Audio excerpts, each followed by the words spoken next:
Encara no m'has mirat a la cara. A l'estació t'he mirat. L'Eda no se'n pot dir mirar. Tractaves de comprendre. Potser esperaves de llegir-me els ulls perquè t'he fet venir a Venècia. Venècia. L'ideal romàntic. Anònim venecià és una obra que ens parla d'una història d'amor. És una història d'amor, però és una història d'amor des de la seva decrepitud, no? Des d'aquesta Venècia lúgubre que s'enfonsa en el fang, que té una bellesa decadent. Ens parla de la història d'una parella que es van enamorar, s'han estimat molt, han tingut un fill, s'han separat. Un cop se separen, ella va a Milà, marxa a Milà,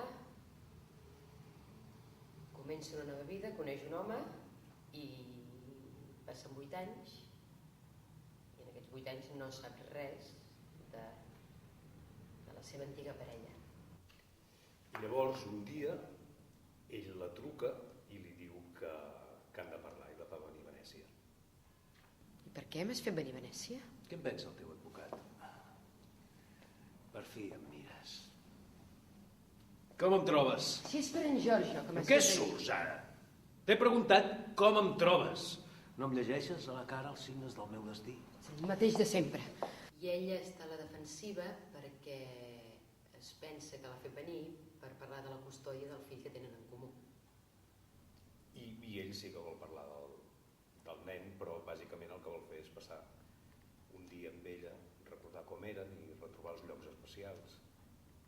Tota l'acció de l'obra transcorre al llarg del dia que passen plegats, després de 8 anys sense veure's, caminant sobre la fina línia que separa l'amor del ressentiment, dels retrets, dels silencis, tot allò que va fer pòsit al seu moment. Ai, sí. Teniu una filla, sempre me n'oblido. I en Giorgio, també el teniu vosaltres. Apostaria que li diu papa. Sí, però sap que el seu pare és un altre. El de debò compta poc. També com a pare aquell subjecte deu ser millor que jo.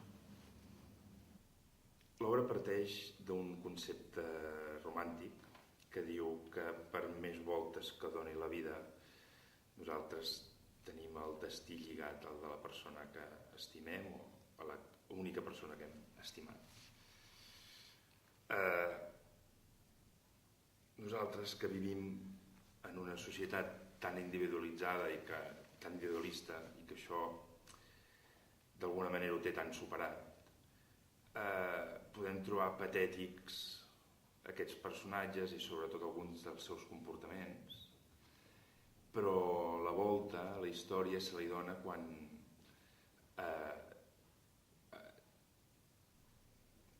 arriba a comprendre'ls.